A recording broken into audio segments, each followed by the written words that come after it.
Assalamualaikum warahmatullahi wabarakatuh dan salam sejahtera. Alhamdulillah sampai hari ini kita masih diberi kesempatan untuk bertemu kembali pada mata kuliah sintesis bahan obat, diberi kesehatan, diberi kelapangan waktu. Semoga kita semua tetap dalam lindungan Allah Subhanahu wa Ta'ala di setiap aktivitas, di setiap langkah, di setiap kegiatan. Oke, untuk mempersingkat waktu, kita mulai kuliah kita, kuliah sintesis bahan obat. Topik kali ini adalah selektivitas reaksi. Nah, reaksi-reaksi yang bakal kita lakukan, reaksi yang bakal kita kerjakan, yang kita laksanakan dalam sintesis bahan obat ataupun reaksi kimia obat maupun reaksi-reaksi kimia organik yang sifatnya selektif, yang sifatnya hanya bekerja pada satu gugus fungsi spesifik. Nah, ini baru bisa dinyatakan sebagai reaksi yang sangat selektif. Nah, dalam sintesis bahan obat, kita harus berharap sintesis yang baik adalah sintesis yang menghasilkan satu produk atau produk yang diinginkan sangat dominan, persentasenya sangat tinggi, rendemennya sangat tinggi. Nah, ini baru bisa kita dapatkan bahwa reaksi yang kita lakukan dalam menghasilkan satu produk, nah ini merupakan reaksi yang sangat selektif. Ada beberapa istilah dalam sintesis bahan obat yang perlu kita pahami. Di antaranya, yang pertama, reaksi kemoselektif adalah reaksi yang terjadi dominan pada salah satu gugus fungsi dari dua gugus fungsi dalam satu molekul. Jadi kalau nanti kita dapatkan ada beberapa gugus fungsi, maka kita dapatkan hanya satu gugus fungsi yang akan dirombak, yang akan bereaksi. Sehingga kita dapatkan reaksi tersebut disebut dengan reaksi kemoselektif. Oke, yang kedua, reaksinya kita nyatakan, kita sebut dengan reaksi regioselektif, yaitu reaksi yang dominan menghasilkan salah satu dari beberapa isomer struktur yang mungkin terbentuk. Ada isomer posisi, ada isomer gugus fungsi, ada isomer rantai. Maka nanti reaksi yang terjadi dominan hanya salah satu dari isomer struktur tersebut, tidak dua-duanya. Nah, ini kalau nanti kita dapatkan untuk reaksinya reaksi regioselektif. Nah, kemudian yang ketiga, reaksinya kita sebut reaksi stereoselektif. Reaksi stereoselektif adalah reaksi yang menghasilkan stereoisomer salah satu produk sangat dominan daripada yang lain. Nah, bisa jadi kita dapatkan hasilnya nanti ada levo dan dextro. Nah, salah satu apakah dia levo atau dextronya lebih tinggi. Tidak dalam posisi campuran yang sama. Nah, ini baru kita sebut dengan reaksinya stereoselektif. Atau ada isomer cis dan trans. Nah, salah satu cis lebih tinggi atau transnya yang lebih tinggi. Jadi bukan dalam bentuk campuran yang sama banyak. Baru bisa kita nyatakan sebagai reaksinya reaksi stereoselektif. Kemudian yang keempat, kita sebut reaksinya reaksi diastereoselektif, yaitu reaksi yang menghasilkan satu diastomer lebih dominan daripada yang lain. Jadi kita tidak dapatkan dalam bentuk campuran. Nah, ini kalau nanti kita dapatkan reaksinya reaksi diastereoselektif. Nah, yang terakhir, reaksinya kita nyatakan dengan reaksi enantioselektif, yaitu reaksi yang merupakan reaksi menghasilkan dua enantiomer dalam jumlah yang tidak sama. Jadi ada yang lebih dominan, tidak dalam campuran yang sama banyak. Oke, nah berikutnya kita lihat satu persatu dari masing-masing istilah-istilah ini. Nah, yang pertama yaitu kita bahas nanti kemoselektif. Oke, alangkah lebih baik kalau kita bahas kembali sedikit tentang isomer, karena dalam setiap reaksi selalu muncul istilah-istilah dari isomer, baik itu cis dan trans, ataupun kita dapatkan dextro dan levo, dexter dan kita dapatkan levo, sinister atau recter. Nah, ini yang selalu muncul dalam setiap reaksi selektif atau reaksi yang spesifik. Oke, isomer ini merupakan istilah yang kita dapatkan jika rumus molekulnya sama, tapi kita temukan struktur atau konfigurasinya berbeda. Isomer terbagi menjadi dua. Yang pertama kita dapatkan namanya isomer struktur. Yang kedua kita dapatkan namanya stereoisomer. Nah, yang pertama isomer struktur ini dilihat dari dua dimensi, sementara stereoisomer kita harus melihat dari 3 dimensi. Nah, yang pertama isomer struktur terbagi menjadi 3 kelompok. Yang pertama namanya isomer rantai, artinya kita dapatkan jumlah unsur-unsurnya sama, tapi kita dapatkan rantai karbonnya, batangnya tidak sama panjang. Nah, kemudian yang kedua kita dapatkan disebut dengan isomer posisi, isomer yang terjadi jika ikatan rangkap, substituen, atau gugus fungsi posisinya tidak sama, namun tetap rumus molekulnya sama. Nah, yang ketiga kita sebut dengan isomernya isomer gugus fungsi. Nah, ini terjadi jika senyawanya mempunyai rumus molekul yang sama, tetapi kita temukan gugus fungsinya berbeda. Misalnya antara alkohol dengan eter, atau aldehid dengan keton, biasa juga disebut dengan alkanal dengan alkanon. Nah, yang ketiga kita dapatkan antara ester dengan asam karboksilat. Mempunyai gugus fungsi yang berbeda, tapi rumus molekulnya sama. Nah, itu kalau nanti kita dapatkan sebagai isomer struktur, isomer yang dipandang dari 2 dimensi. Kemudian kita dapatkan stereoisomer, isomer yang dipandang dengan 3 dimensi.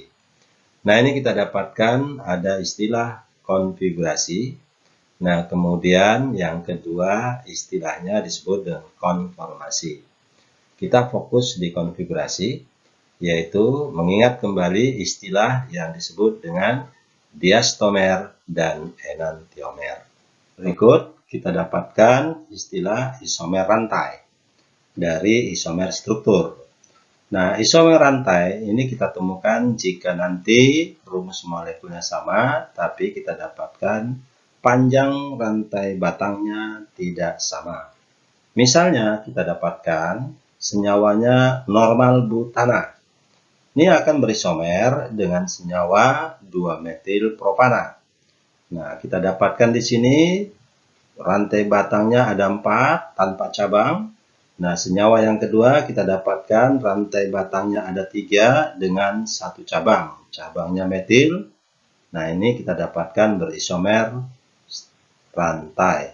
Rantai batangnya tidak sama, tapi jumlah atom karbon dan hidrogennya sama. Oke.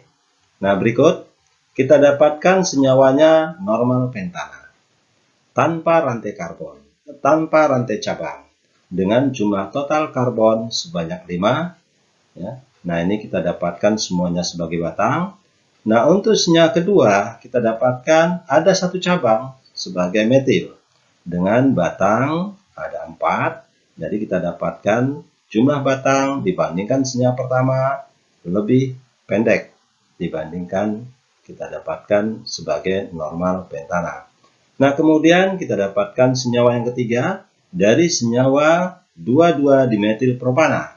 Batangnya ada 3 dengan 2 cabang di posisi karbon nomor 2. Ketiga senyawa ini berisomer satu sama lain, mempunyai rumus molekul yang sama, tetapi panjang batangnya tidak sama. Yang pertama ada 5 karbon sebagai batang, yang kedua ada 4 sebagai batang, dan yang terakhir ada 3 karbon sebagai batang dengan 2 cabang rantai metil. Oke, kita lanjut. Oke, yang berikutnya kita lihat untuk isomer yang kedua, isomer posisi, yaitu isomer yang terjadi jika kita dapatkan rumus molekulnya sama, tetapi posisi dari rantai cabang, ikatan rangkap, dan gugus fungsi tidak sama. Misalnya, kita dapatkan senyawanya 2-metil pentana. Posisi rantai cabang terletak pada karbon nomor 2. Isomernya kita dapatkan senyawa 3-metil pentana. Rantai cabang metil terletak pada karbon nomor 3. Nah, contoh yang kedua kita dapatkan senyawanya dari 1 pentena. Ikatan rangkap terletak pada karbon nomor 1. Isomernya kita dapatkan dari senyawa 2 pentena. Ikatan rangkap terletak pada karbon nomor 2. Nah, ini kita dapatkan terjadi perbedaan posisi ikatan rangkap. Sementara yang pertama tadi terjadi perbedaan posisi dari rantai cabang metil. Nah, kemudian yang ketiga, perbedaan posisi gugus fungsi. Misalnya senyawa 1 butanol hidroksil, nah ini terletak pada karbon nomor 1, akan berisomer dengan senyawa 2 butanol. Posisi hidroksil terletak pada karbon nomor 2. Oke, kita lanjutkan untuk isomer yang ketiga. Isomer yang ketiga kita sebut dengan isomer gugus fungsi. Nah, ini kita dapatkan jika nanti rumus molekulnya sama, tapi gugus fungsinya tidak sama. Misalnya senyawa alkohol dari senyawa butanol akan berisomer dengan senyawa eter, yaitu senyawa metil propil eter atau metoksi propana. Kemudian yang kedua, senyawanya dari senyawa butanal dari alkanal atau aldehid akan berisomer dengan senyawa keton. Butanal akan berisomer dengan butanol. Perbedaan gugus fungsi, senyawa butanal gugus aldehid, untuk alkanon gugus karbonilnya, keton, CO. Nah, kemudian yang ketiga kita dapatkan untuk senyawa asam. Asam butanoat akan berisomer dengan esternya, yaitu dari senyawa metil propanoat. Asam butanoat berisomer dengan senyawa esternya metil propanoat. Nah, ini kalau nanti kita dapatkan disebut dengan isomer gugus fungsi. Atau kita dapatkan senyawanya 1 butena. Senyawa 1 butena akan berisomer dengan senyawa 1,2 butadiena. Yang pertama, ikatan rangkap. Isomernya ada 2 ikatan rangkap 2. Nah, yang terakhir kita dapatkan senyawa alkena, yaitu senyawa butena, akan berisomer dengan senyawa siklobutana. Jadi yang pertama kita dapatkan senyawanya punya ikatan rangkap 2 sebagai isomernya dalam bentuk siklo atau rantai melingkar. Kemudian kita lanjutkan untuk yang keempat, isomernya isomer cistran. Isomer cistran ini terjadi jika kita dapatkan senyawanya punya ikatan rangkap 2. Kapan dikatakan cis? Jika substituen yang sejenis pada posisi atom karbon yang berbeda, tetapi untuk strukturnya kita temukan pada posisi yang sama, sama-sama di atas atau sama-sama di bawah. Baru kita sebut dengan cis. Kalau posisinya berseberangan, kita sebut dengan trans. Nah, ini kalau nanti kita nyatakan sebagai isomer cis-trans. Nah, bisa juga dibuat dengan konfigurasi yang lain untuk isomer cis-trans. Nah, ini tentunya kita akan konsep nomenklatur yang berbeda, tetapi kita dapatkan istilahnya masih sama-sama cis atau trans dengan istilah yang kita dapatkan dengan inisial E dan Z. Nah, misalnya kita dapatkan ada senyawa dengan rantai yang sedikit kompleks. Di sini kita harus melihat dari prioritas atom-atom yang terikat pada karbon ikatan rangkap. Nah, di sini ada 2 ikatan rangkap. Tentunya nanti kita dapatkan bisa jadi sama-sama cis, bisa jadi sama-sama trans atau berselang-seling. Cara menentukannya kita melihat dari substituen yang punya prioritas lebih tinggi dibandingkan substituen berikutnya dalam satu atom karbon. Nah, ini kita dapatkan ada karbon, kita dapatkan hidrogen, yang punya nomor atom lebih besar, itu kita dapatkan karbon. Nah, berikutnya ada karbon dan ada Cl. Yang punya prioritas terbesar, kita dapatkan Cl, karena nomor atomnya lebih tinggi. Nah, ini kita gunakan aturan Kahn-Ingold-Prelog. Nah, itu digunakan menentukan gugus-gugus yang terikat pada atom karbon ikatan rangkap. Jika kita dapatkan nanti gugus-gugus yang terikat pada karbon ikatan rangkap berada pada posisi yang sama-sama di atas, yang punya prioritas yang lebih tinggi, atau sama-sama di bawah. Nah, ini kita berikan inisial Z atau Jasmine. Nah, ini kita dapatkan untuk metil sebagai urutan pertama, untuk karbon rantai ikatan rangkap yang pertama, kemudian karbon ikatan rangkap yang kedua, Cl lebih tinggi, berarti sama-sama di atas, posisinya sama, kita berikan inisial C, artinya sama dengan cis. Kemudian kita lanjutkan untuk ikatan rangkap yang berikutnya. Nah, ini kita dapatkan untuk yang di sebelah kiri, ini sebagai substituen yang punya prioritas lebih tinggi daripada hidrogen, karena dia terikat langsung dengan karbon. Nah, gitu juga untuk yang berikutnya. Ini ada karbon, ini ada hidrogen, berarti karbon ini sebagai prioritas pertama. Prioritas pertama, ini kita dapatkan posisinya berseberangan. Maka nanti kalau posisi dari prioritas yang lebih tinggi berada pada posisi yang berlawanan atau berseberangan, kita berikan inisial E atau N-gegen. Sehingga kita dapatkan isomernya, isomer Z dan isomer E. Z di posisi karbon nomor 2. Nah, itu kalau kita hitung dari mulai awal. Karbon nomor 1, nomor 2. Kemudian E-nya terletak pada karbon nomor 5. Jika kita urutkan, misalnya dari sini, 1, 2, 3, 4, 5. Maka kita tuliskan 5E. Posisinya terletak pada karbon nomor 5. Nah, ini kita dapatkan isomernya, isomer trans atau berseberangan atau berlawanan, atau diberikan inisial E, N-gegen.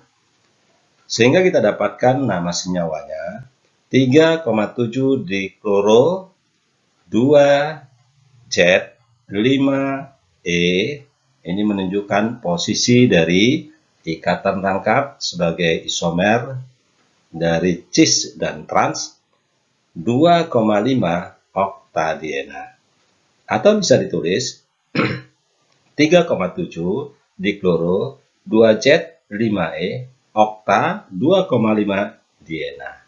Nah, ini kalau nanti kita dapatkan isomernya, isomer dengan nomenklatur yang mengikuti Kahn-Ingold-Prelog. Oke.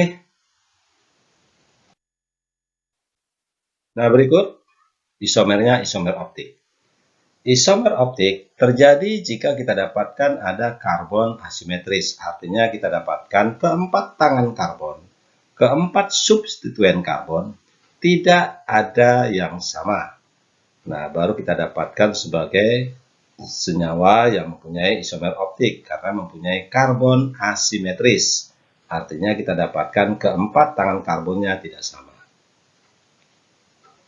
Misalnya kita dapatkan senyawanya dari senyawa 2-amino propanol. Nah, ini kita dapatkan punya karbon asimetris, yaitu terletak pada karbon nomor 2. Ini hidrogen, kalau kita tarik ke atas, maka yang di kiri, yang di atas, dan yang di kanan, maupun yang di bawah, dari tangan karbon nomor 2, dari gugus fungsi hidroksil, tidak sama. Substituennya berbeda. Maka karbonnya kita sebut dengan karbon asimetris. Sehingga kita dapatkan bersifat optik aktif. Nah, bersifat optik aktif artinya senyawanya bisa memutar bidang polarisasi.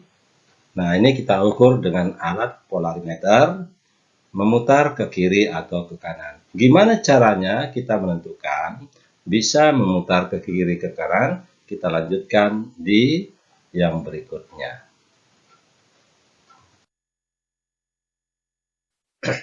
Cara kita menentukan rotasi dari dextro level.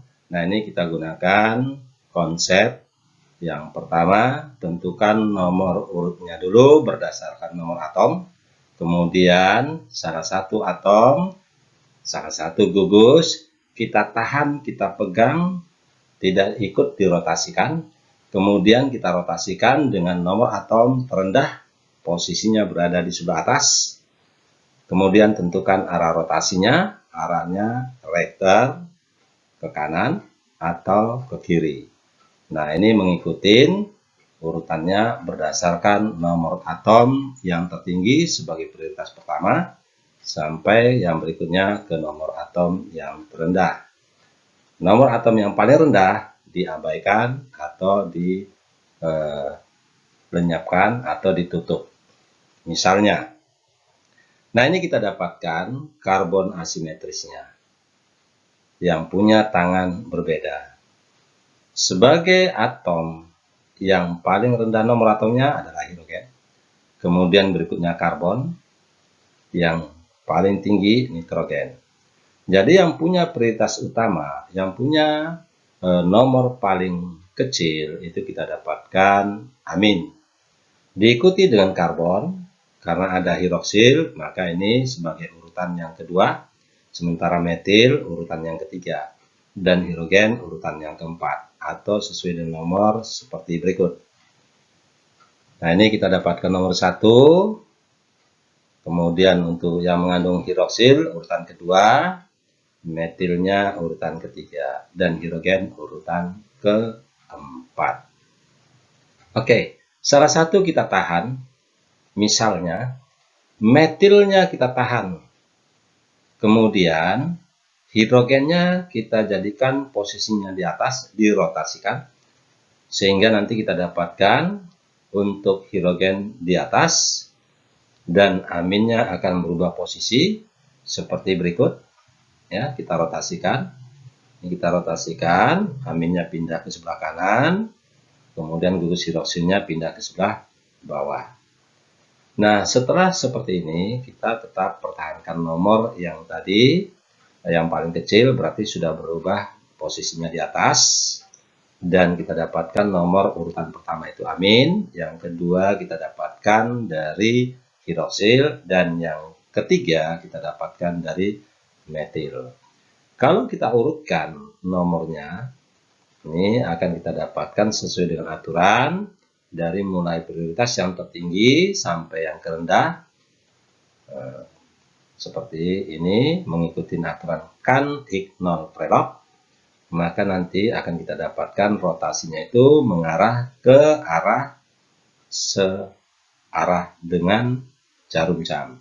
Kalau searah dengan jarum jam, artinya memutar ke kanan, kita berikan inisial rektor, atau kita berikan dengan istilah dextro. Biasa dilambangkan dengan R kalau rektor, kalau dextro dilambangkan dengan D. Nah, untuk membuktikan bahwa senyawa ini benar-benar dextro atau rektor, bisa kita lakukan dengan menahan salah satu substituen, kita rombak, kita putar dengan yang lain, sehingga kita dapatkan molekul yang baru yang kedua. Misalnya kita tahan untuk gugus yang mengandung hidroksil. Kemudian hidrogennya diarahkan berputar ke kanan, maka nanti kita dapatkan posisi amin dan posisi metil akan berubah seperti senyawa berikut. Nah, ini kalau nanti kita putar dengan gugus hidroksilnya kita tahan. Jadi yang akan mengalami pergeseran adalah gugus amin akan berputar ke sebelah kiri dan metilnya akan berputar ke sebelah bawah. Urutan tetap seperti awal, yang punya prioritas pertama, kedua, dan ketiga. Kalau kita urutkan dari mulai urutan pertama sampai yang ketiga, nah ini kita dapatkan arah rotasinya searah dengan jarum jam atau memutar ke kanan, biasa kita sebut dengan vektor atau dextro. Oke, nah itu kalau kita mau menentukan arah rotasi dari senyawa yang bersifat optik aktif. Nah, kita lanjut yang berikutnya. Kemoselektivitas. Kemoselektivitas merupakan ukuran bahwa reaksi yang terjadi merupakan reaksi yang selektif, spesifik, hanya terjadi pada salah satu gugus yang ada dalam satu molekul. Oke, kita ambil contoh. Misalnya kita dapatkan senyawanya dari asam para-hidroksibenzoat. Dalam kondisi basah akan mengalami ionisasi menjadi ion karboksilat dan fenolat.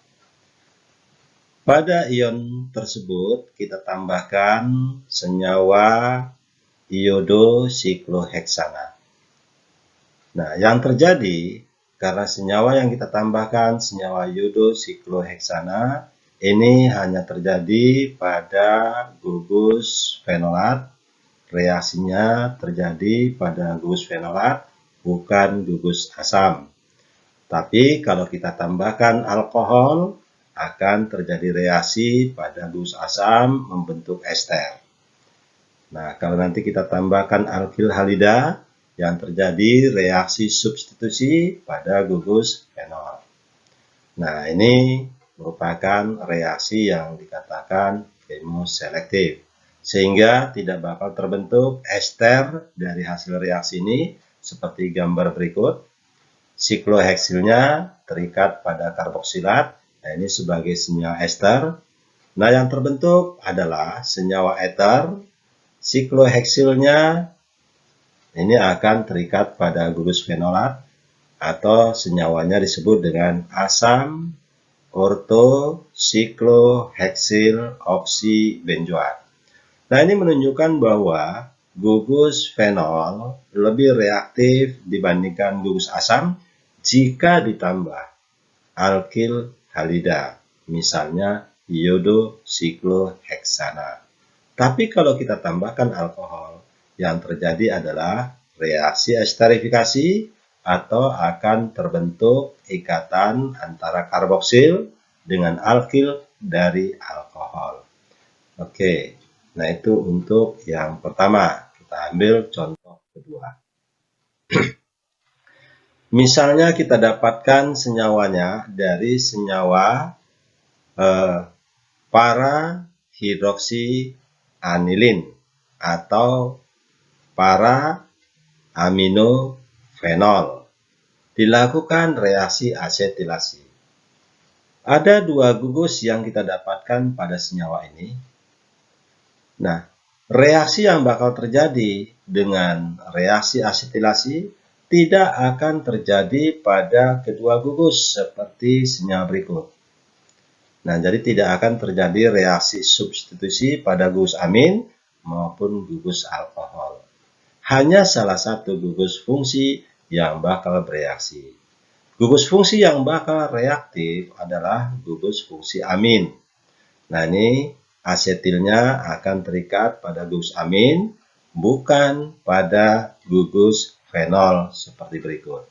Sehingga kita dapatkan senyawanya namanya paracetamol. Ini menunjukkan bahwa gugus amin lebih reaktif pada reaksi asetilasi. Gugus fenolnya kurang reaktif atau tidak reaktif pada reaksi asetilasi. Oke, kita lanjut. Berikutnya, contoh yang ketiga. Nah, ini kita dapatkan senyawanya senyawa 1,3-propanadiol. Jika kita tambahkan natrium dalam silen, maka akan terbentuk ion alkanolat seperti berikut. Nah, ini. Kemudian kita lakukan reaksi alkilasi dengan menggunakan etil bromida. Tidak akan terjadi reaksi pada kedua gugus fungsi yang kita dapatkan pada senyawa berikut. Jadi tidak bakal kita dapatkan substituennya berada pada dua gugus fungsi atau namanya 1,3-dietoksipropana. Tapi yang terjadi adalah salah satu gugus fungsi yang akan reaktif seperti struktur berikut, atau senyawanya kita dapatkan 3-hidroksi 1-etoksipropana. Nah, itu untuk contoh yang kita dapatkan yang dari 1,3-propanadiol. Nah, berikut contoh selanjutnya. Misalnya kita dapatkan senyawanya dari senyawa nitrobenzen. Kita lakukan reaksi nitrasi ya, menggunakan asam nitrat pekat dan asam sulfat pekat, akan terbentuk salah satunya senyawanya senyawa meta dinitrobenzen atau 1,3-dinitrobenzen. Nah, dari senyawa 1,3-dinitrobenzen kita lakukan reaksi dengan penambahan natrium hidrogen sulfida dalam metanol. Nah, ini tidak akan terjadi pada kedua gugus fungsi nitro. Ya, seperti dalam gambar berikut. Nah, tidak bakal terjadi reaksi pada kedua gugus fungsi. Tidak bakal kita dapatkan menjadi kedua-duanya amin atau nama senyawanya meta-aminoanilin. Tapi salah satu gugus fungsi dari nitro itu yang memberikan respon, itu yang memberikan reaksi, sehingga kita dapatkan hanya satu gugus nitro yang mengalami perubahan. Sehingga namanya kita dapatkan meta-nitroanilin. Nah, ini menunjukkan reaksi dengan penambahan natrium hidrogen sulfida. Ini hanya gugus dari salah satu gugus nitro yang sensitif, yang memberikan respon. Ini baru kita nyatakan dengan reaksinya reaksi kemoselektif. Oke, kita lanjut yang berikutnya, contoh berikutnya. Misalnya kita dapatkan pada sintesis paracetamol, senyawa fenol kita lakukan reaksi nitrasi akan terbentuk menjadi senyawa para-nitrofenol, kemudian kita reduksi. Reduksi terjadi pada gugus nitro, bukan gugus fenolnya. Maka nanti gugus nitronya akan kita dapatkan menjadi amin, jadi bukan terjadi pada gugus hidroksil, sehingga kita dapatkan senyawanya menjadi para-aminofenol. Kemudian jika dilanjutkan, para-aminofenol kita lakukan asetilasi, ya, menggunakan asam asetat anhidrat. Nah, ini bukan gugus fenolnya yang reaktif, tapi gugus aminnya yang reaktif. Ini menunjukkan reaksinya merupakan reaksi kemoselektif. Sehingga kita dapatkan senyawanya menjadi senyawa paracetamol. Seperti gambar berikut. Dengan jumlah, dengan kadar, dengan rendemen sebesar 79%. Nah, itu kira-kira yang dinyatakan reaksi kemoselektif. Regioselektivitas. Nah, ini kita dapatkan reaksinya kita sebut dengan reaksi regioselektif Artinya, reaksi yang dominan menghasilkan salah satu dari beberapa isomer struktur yang mungkin terbentuk. Oke, misalnya kita dapatkan ada senyawa 2-metil sikloheksanol. Senyawa 2-metil sikloheksanol kita tambahkan asam fosfat dan dilakukan pemanasan, akan terbentuk ikatan rangkap. Ikatan rangkap, nah ini terjadi pada rantai siklo. Posisi ikatan rangkap ini akan didapatkan ada dua. Yang pertama di posisi yang kedua di posisi pertama. Tetapi jumlah atau persentase yang paling tinggi kita dapatkan terjadi pada posisi yang kedua. Sehingga kita dapatkan senyawa yang paling banyak, yang paling besar, rendemen yang paling tinggi, yaitu dari senyawa 2-metil sikloheksena. Yang paling sedikit 1-metil sikloheksena. Nah, ini menunjukkan bahwa reaksi penambahan asam fosfat terhadap 2-metil sikloheksanol, rendemen yang paling tinggi adalah 2-metil sikloheksena, menunjukkan bahwa reaksinya merupakan reaksi regioselektif. Oke, kita lanjut yang berikutnya. Contoh berikutnya, misalnya kita dapatkan senyawanya dari senyawa 2-metil propena. Senyawa 2-metil propena kita tambah dengan HCl akan mengalami reaksi adisi. Reaksi adisi kita gunakan konsep dari aturan Markov-Nikov. Atom karbon yang mengandung hidrogen lebih banyak akan bertambah hidrogennya. Atom karbon yang tidak ada hidrogen atau hidrogennya lebih sedikit, nah ini akan mengikat, akan diadisi, akan nempel atom selain hidrogen, yaitu Cl. Nah, tetapi bukan hanya dominan salah satu reaksi ini aja, tetapi terbentuk dua senyawa dengan persentase yang paling tinggi, itu kita dapatkan hidrogen terikat pada karbon yang lebih banyak hidrogennya. Nah, itu kalau nanti kita dapatkan aturan Markov-Nikov. Nah, ini seperti ini, hidrogennya akan terikat pada atom karbon yang lebih banyak hidrogennya, yang berikatan langsung dengan ikatan rangkap. Oke, senyawa kedua kita dapatkan hidrogennya masuk atau berikatan dengan karbon yang sedikit hidrogennya. Nah, seperti ini kita dapatkan hidrogennya tanpa ada hidrogen. Hidrogen dari HCl masuk kemari dan Cl-nya masuk di CH2 pada ikatan rangkap. Tetapi persentasenya atau rendemennya sangat kecil. Sehingga kita dapatkan rendemen yang paling besar adalah senyawa 2-kloro 2-metil propana. Yang paling sedikit 1-kloro 2-metil propana. Nah, ini menunjukkan bahwa reaksi adisi dari senyawa alkena yang paling banyak, yang paling dominan hasilnya pada posisi yang mengikuti aturan Markov-Nikov. Nah, ini menunjukkan bahwa reaksinya disebut dengan reaksi regioselektif. Reaksi yang menghasilkan salah satu isomer struktur lebih besar, lebih dominan, lebih tinggi kadarnya. Oke, atau kita dapatkan senyawanya dari senyawa 2-metil 2-butanol. Kita tambah dengan asam sulfat, dipanaskan pada suhu 80 derajat Celcius, akan mengalami reaksi dehidrasi. Nah, dehidrasi yang terjadi akan membentuk ikatan rangkap dan dihasilkan dua produk. Namun, salah satu produk kita dapatkan lebih dominan dari produk yang lain. Di sini kita dapatkan senyawa 2-metil 2-butena dengan persentase yang lebih tinggi daripada 2-metil 1-butena.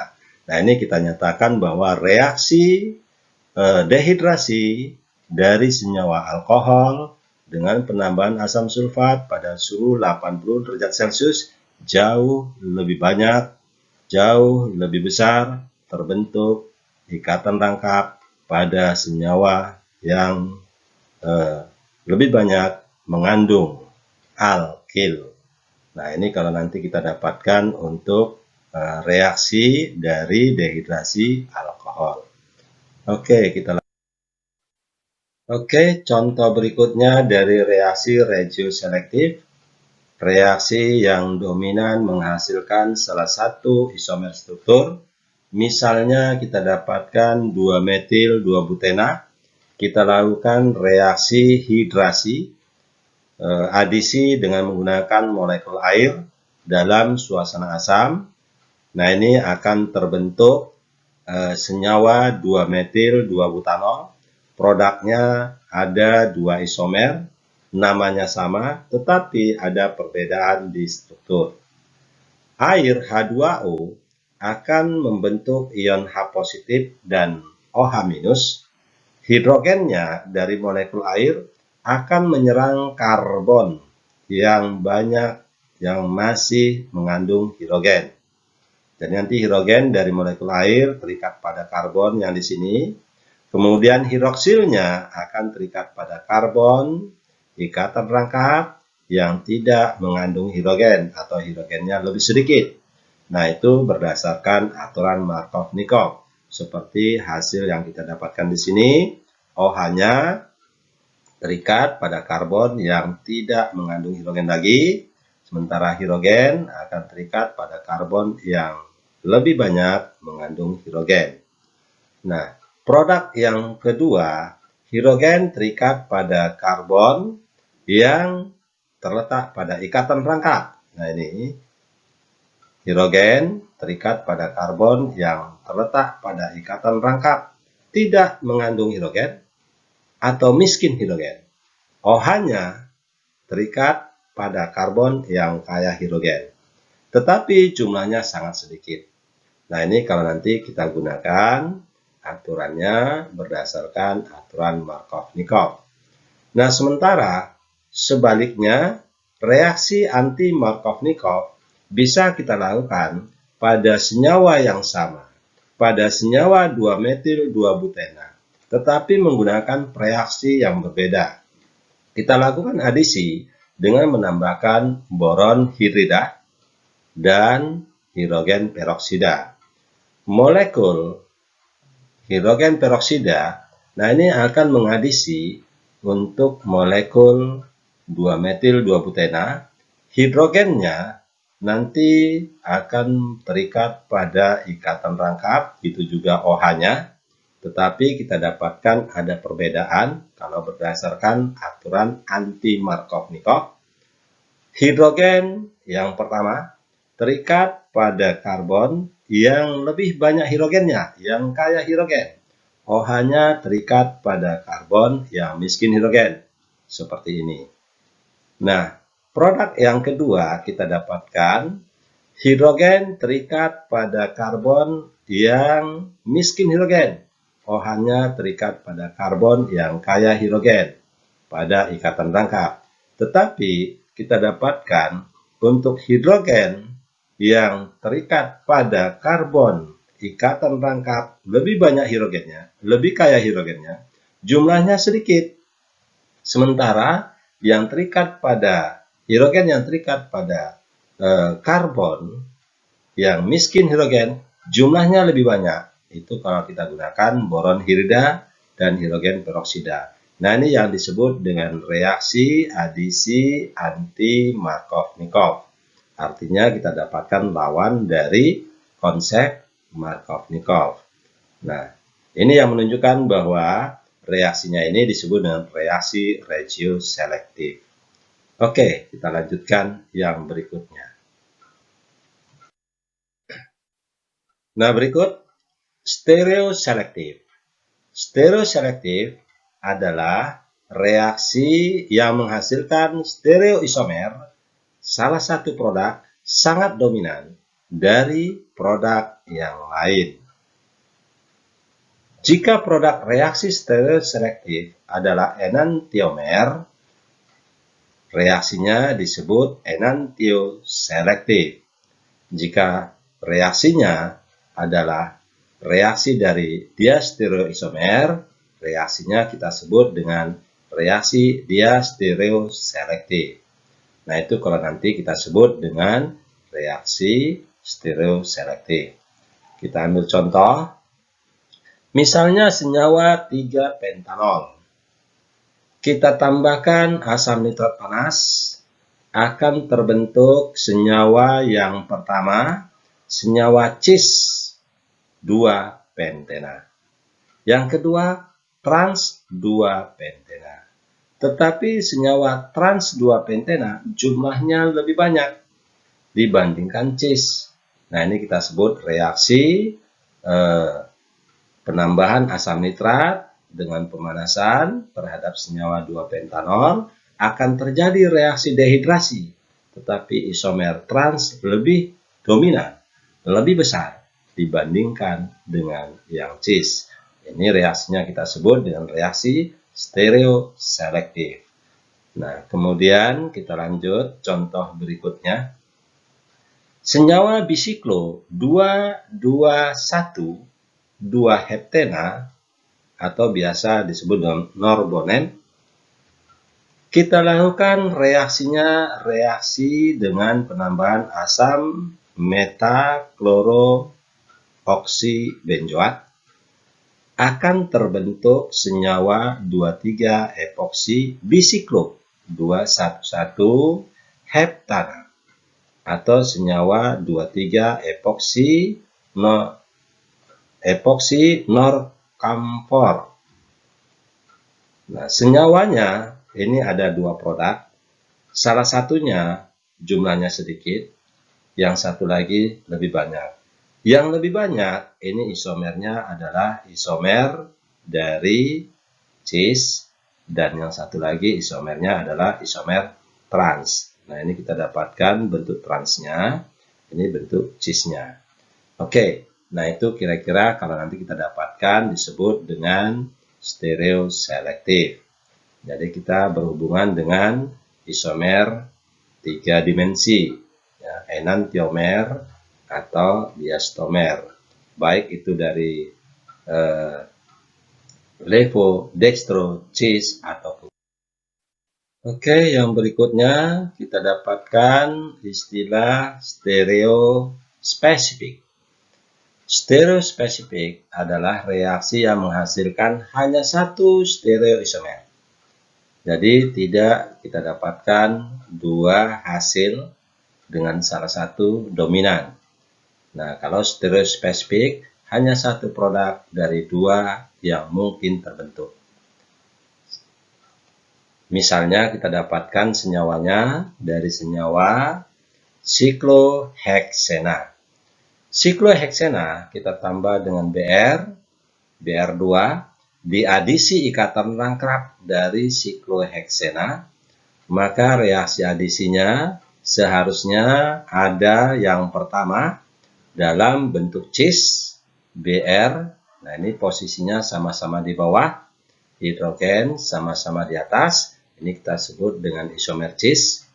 Kemudian yang kedua sebaliknya, salah satu di bawah, salah satu di atas. Baru bisa kita dapatkan isomernya disebut dengan isomer trans.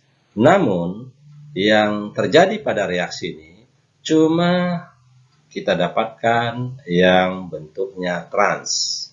Ini artinya kita dapatkan reaksinya reaksi stereospesifik. Oke, kita lanjut yang berikut. Oke, kita ambil contoh. Kita lihat contoh berikutnya dari reaksi stereospesifik. Misalnya kita dapatkan senyawanya dari senyawa 2-iodobutana dengan isomer Richter memutar ke kanan bidang polarisasi. Kita tambahkan NaOH senyawa basah dengan reaksinya reaksi substitusi nukleofil yang kedua, maka akan terjadi senyawa 2-butanol dengan isomernya isomer sinister memutar ke kiri bidang polarisasi. Hanya satu senyawa ini yang terbentuk. Nah, ini kita dapatkan namanya reaksi stereospesifik. produk hanya satu stereoisomer. Nah, gitu juga untuk senyawa dari 2 iodobutana dengan isomer sinister memutar bidang polarisasi ke kiri akan mengalami reaksi substitusi nukleofil yang kedua dengan penambahan NOH atau basa kuat akan menghasilkan senyawa 2-butanol dengan isomernya Richter atau memutar ke kanan bidang polarisasi. Hanya satu produk ini yang terbentuk, sinisternya tidak terbentuk.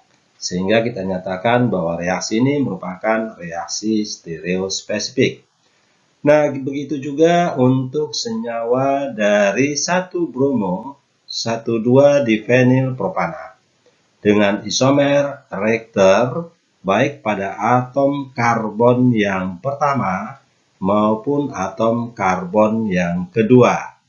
Nah, ini kita dapatkan nanti akan mengalami reaksi eliminasi dengan penambahan NOH dalam suasana basa, basa kuat, eliminasi yang kedua, orde kedua, dan terbentuk senyawa dengan isomernya isomer trans. Isomer cisnya tidak terbentuk.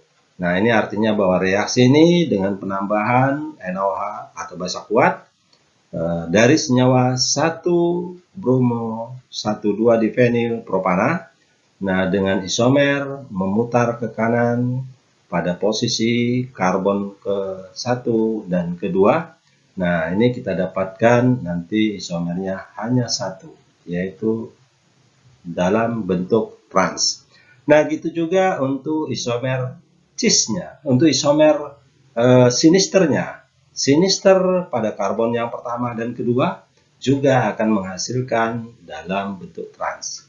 Sebaliknya, kalau nanti yang kita reaksikan dari senyawa 1,2-bromo 1,2-difenilpropana yang bentuknya pada atom karbon yang pertama Richter, yang kedua sinister, maka akan menghasilkan senyawa yang isomernya isomer cis dengan penambahan basa kuat, reaksinya eliminasi yang kedua. Nah, sebaliknya kalau nanti kita dapatkan untuk posisi yang pertama sinister, yang kedua Richter juga akan menghasilkan dalam bentuk cis, bukan trans. Jadi hanya satu isomer yang kita dapatkan dari hasil reaksi ini, maka reaksinya disebut dengan reaksi stereospesifik. Oke, kita lanjut yang berikutnya. Diastereoselektivitas. Reaksi diastereoselektivitas adalah reaksi yang menghasilkan satu diastereoisomer lebih dominan daripada yang lain. Misalnya kita dapatkan stereoisomernya Richter pada karbon nomor kedua dan ketiga. Enantiomernya ini kita dapatkan tentunya dalam bentuk sinister. Kebalikannya, posisi yang kedua Richter, posisi yang kedua sinister. Posisi yang ketiga Richter, yang ketiga juga sinister, disebut dengan enantiomer. Nah, kemudian kita dapatkan kalau nanti sebagai diastomernya, nah ini tidak ada yang setangkup. Artinya kalau nanti kita dapatkan yang pertama, itu Richter, hasilnya juga Richter, tapi pada posisi ketiga akan mengalami perubahan menjadi sinister. Nah, ini kita dapatkan namanya diastomer, tidak setangkup. Nah, kemudian dari yang sinister, baik di posisi yang kedua dan ketiga, nah itu nanti akan berubah menjadi Richter untuk posisi kedua, posisi yang ketiga tetap juga disebut dengan diastomer. Nah, jadi kita dapatkan salah satu lebih dominan dari isomer ini kita sebut dengan diastereoselektif. Nah, misalnya kita dapatkan reaksi dari senyawa 1 metil 2 metilen sikloheksana. Nah, senyawa ini jika ditambah gas hidrogen mengalami hidrogenasi dengan katalis platina dalam asam asetat, maka nanti akan terbentuk senyawa cis 1,2-dimetil siklohexana. Nah, ini kita dapatkan senyawa yang keduanya dalam bentuk trans 1,2-dimetil siklohexana. Tetapi salah satu dari isomer ini lebih dominan. Nah, di sini kita dapatkan bahwa yang dalam bentuk cis lebih dominan daripada trans. Ini kita sebut dengan isomernya diastomer. Nah, berikutnya misalnya kita ambil contoh senyawanya dari senyawa 2S atau sinister 2-metil siklopentalon. Kita reaksikan dengan aluminium hidrida. Nah, ini kita dapatkan menjadi 1R2S atau di posisi karbon nomor 1, ini isomernya isomer Richter. Posisi karbon nomor 2, sinister. Itu produk yang kita dapatkan pertama. Nah, sebagai diastomernya kita dapatkan pada posisi yang pertama itu sinister. Nah, posisi yang kedua Richter. Nah, ini kita dapatkan karbon yang pertama sinister, karbon nomor 2 itu kita dapatkan Richter. Nah, tapi kita dapatkan untuk produk dari salah satu yang kita dapatkan ini lebih dominan. Maka kita sebut dengan reaksi diastereoselektif. Nah, di sini kita dapatkan yang Richter sinister lebih dominan daripada sinister Richter. Oke. Nah, berikut kita dapatkan enantioselektivitas. Reaksinya kita sebut dengan reaksi enantioselektif yang merupakan reaksi menghasilkan dua enantiomer dalam jumlah yang berbeda atau tidak sama. Salah satunya lebih dominan. Misalnya benzaldehid kita tambah dengan organologam akan terbentuk sinister fenyl etanol. Itu salah satu. Yang kedua kita dapatkan Richter fenyl etanol. Dari keduanya ini salah satunya kita dapatkan sebagai produk yang lebih dominan.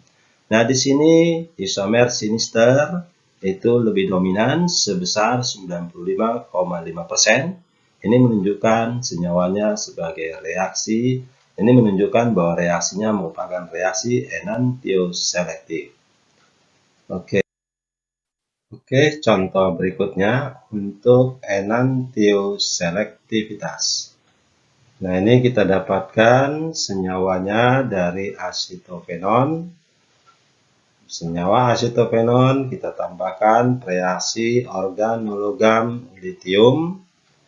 Nah, ini kita dapatkan nanti produknya menjadi senyawa sinister fenyl etanol dan Richter fenyl etanol. Richter fenyl etanol komposisinya, jumlahnya, rendemennya lebih banyak dibandingkan sinister. Nah, ini kita dapatkan bahwa reaksinya merupakan reaksi enantioselektif. Salah satu dari dua enantiomer jumlahnya lebih besar. Oke, kita lanjut yang berikutnya. Oke, contoh berikutnya kita dapatkan senyawanya dari senyawa sinister 2-metil siklopentalon. Sinister berada di posisi karbon nomor 2 dari gugus fungsi keton sebagai siklopentalon. Nah, ini kalau nanti kita reduksi akan terbentuk senyawa alkohol. Kita reduksi menggunakan aluminium hidrida. Alkohol yang terbentuk pada posisi gugus fungsi karbon gugus fungsi, isomernya isomer Richter memutar ke kanan bidang polarisasi dan posisi karbon nomor 2 pada rantai siklo memutar ke kiri atau sinister. Nah, kemudian untuk produk yang kedua, senyawa yang kedua, pada posisi karbon nomor 1 dari gugus fungsi, memutar ke kiri atau sinister. Yang kedua, karbon nomor 2, memutar ke kanan bidang polarisasi. Nah, kedua senyawa ini kita sebut dengan diastomer. Reaksi yang terjadi kita sebut dengan diastereoselektif. Nah, karena kita dapatkan salah satu lebih dominan dari yang lain. Kemudian yang berikutnya kita dapatkan senyawanya dalam bentuk senyawa yang memutar ke kanan bidang polarisasi atau reaktor 2-metilsiklopentanol. Jika kita reduksi, kita tambahkan aluminium hidrida, akan terbentuk senyawa alkohol siklo, ya, dalam bentuk siklo. Senyawa yang pertama kita dapatkan pada posisi karbon yang pertama. Nah, ini kita temukan dalam bentuk reaktor karbon nomor 2 sinister.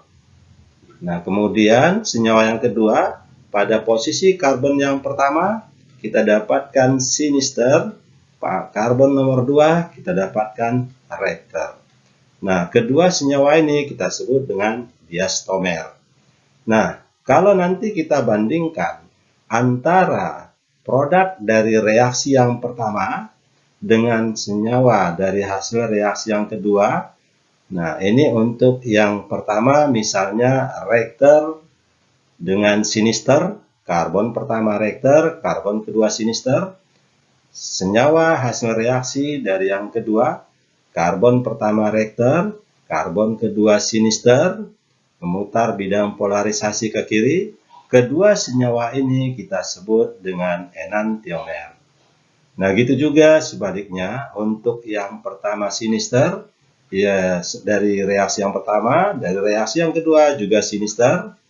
Nah, kemudian pada karbon nomor 2 reaktor, karbon nomor 2 juga reaktor dari reaksi yang kedua, kita sebut dengan enantiomer atau senyawa yang setangkup, senyawa yang sejenis. Nah, ini kita dapatkan persentasenya jauh lebih kecil dibandingkan untuk senyawa yang pertama karbonnya reaktor dan yang kedua sinister. Nah, ini menunjukkan bahwa reaksinya disebut dengan reaksi stereoselektif. Oke. Terima kasih atas perhatiannya, terima kasih atas atensinya. Ya, mudah-mudahan apa yang kita bahas hari ini, kuliah online hari ini, menjadi ilmu yang bermanfaat, menjadi ilmu yang barokah. Dan saya akhiri dengan Assalamualaikum warahmatullahi wabarakatuh. Terima kasih dan matur nuwun.